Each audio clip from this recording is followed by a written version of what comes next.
Samedi 21 septembre 2024, bienvenue à l'heure de la moisson. Ouvrier de la moisson, ne te décourage pas, car il y aura un salaire pour ton œuvre.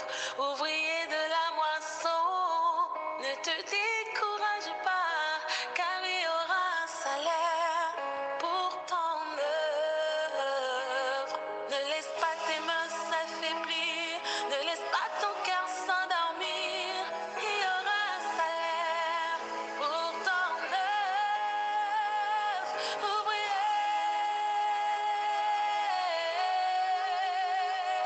Il y aura un salaire, il y aura un salaire pour ton œuvre. Il y aura un salaire pour ton œuvre. Gloire à l'agneau immolé avant la fondation du monde. Gloire au ressuscité. Il règne, il vit à jamais. Alléluia. Chères auditrices et auditeurs de l'heure de la moisson, bienvenue au 134e numéro de votre émission. Nous sommes toujours dans la deuxième partie du 10e thème de l'heure de la moisson. La stature parfaite de Christ, tel est le mandat divin pour lequel nous sommes appelés.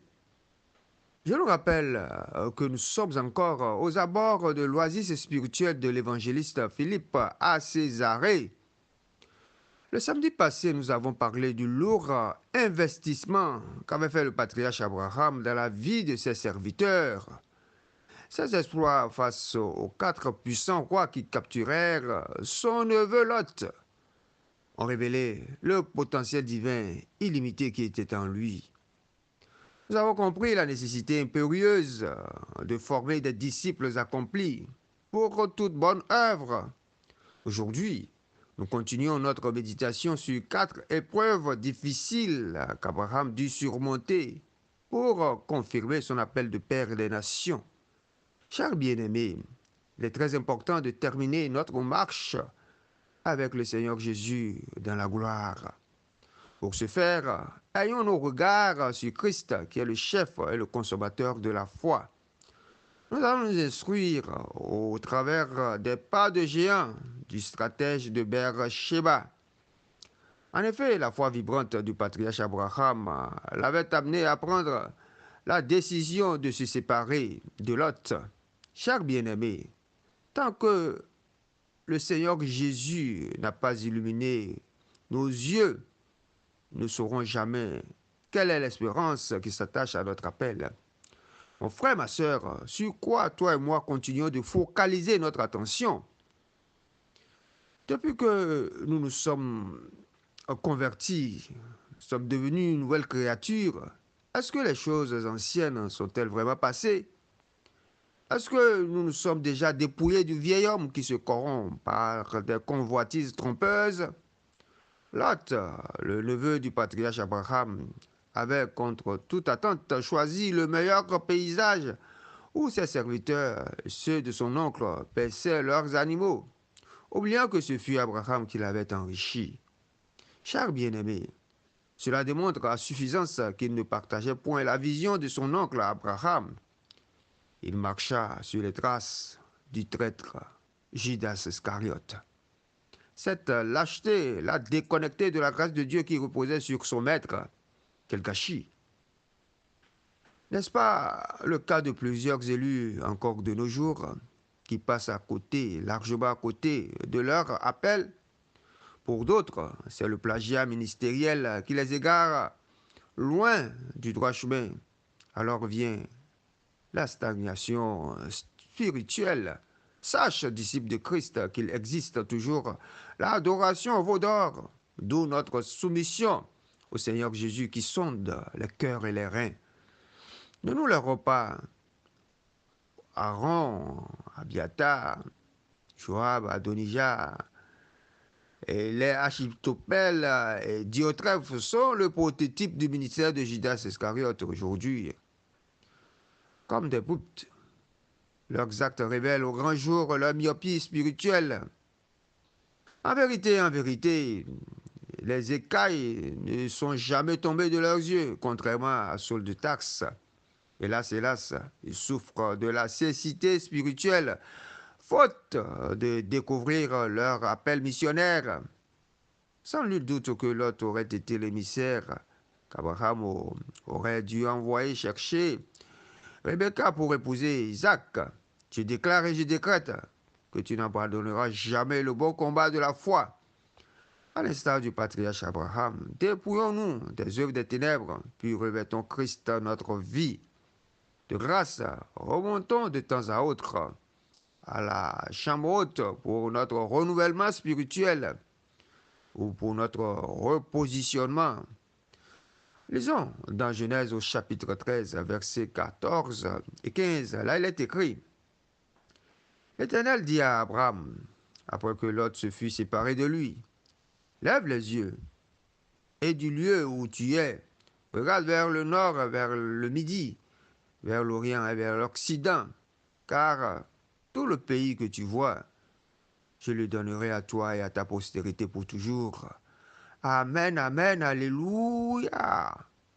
En vérité, nous devons nous séparer des mauvaises compagnies et de tout ce qui constituerait un frein à notre vie de consécration et à notre vie de prière. Oui, les habitants de Sodome étaient en horreur à l'Éternel à cause de leur vie contre nature, raison pour laquelle nous devons être transformés, puis être remplis du Saint-Esprit afin de conquérir toutes les nations pour Christ. Cher ministre de l'Évangile, je nous propose deux leçons que nous pouvons retenir, à savoir: notre prospérité financière ne doit pas nous écarter de la vision céleste, d'une part, et d'autre part, nous devons nous attacher aux choses invisibles, car les choses visibles sont passagères, mais les choses invisibles sont éternelles. Oh mon Dieu! Cette vérité biblique incontournable fut enseignée à la congrégation de Corinthe par l'apôtre Paul, selon qu'il est écrit dans 2 Corinthiens au chapitre 4, versets 16 à 18. Aussi devons-nous avoir pleinement confiance en Dieu, notre rémunérateur, lequel a béni Abraham. Les promesses de Dieu à son égard s'accomplissent encore de nos jours, et ce, jusqu'à la fin des temps. Ainsi soit-il. Le samedi prochain, si le Seigneur Jésus tardait à revenir, nous allons méditer sur le refus catégorique du patriarche Abraham d'accepter le présent du roi de Sodome. Nous verrons les implications spirituelles qui en découlent. Pendant ce temps, restez richement bénis. C'était votre serviteur Fatih Wassani Dilefet. Shalom, shalom. Ouvrier de la moisson, bientôt viendra la saison où tu auras ton salaire pour ton œuvre. Ouvrier de la première heure, ouvrier de la dernière heure, il y aura un salaire pour ton œuvre. Ne laisse pas tes mains s'affaiblir, ne laisse pas ton cœur s'endormir. Il y aura un salaire pour ton œuvre, ouvrier.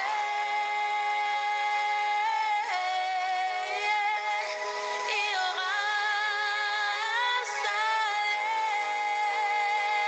ouvrier.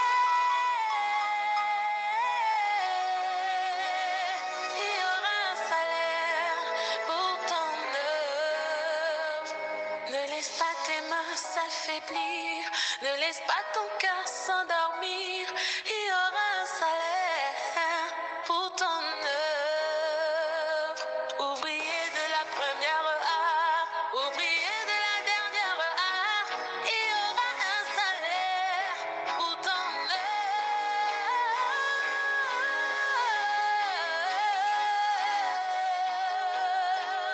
Il y aura un salaire, ouvrier.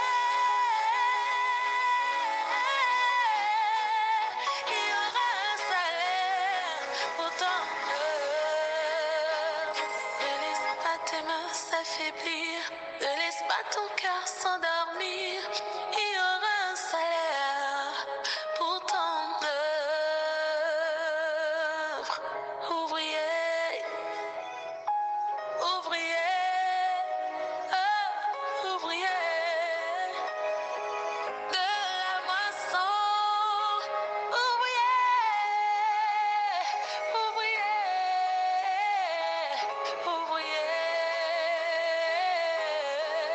Ne te décourage pas.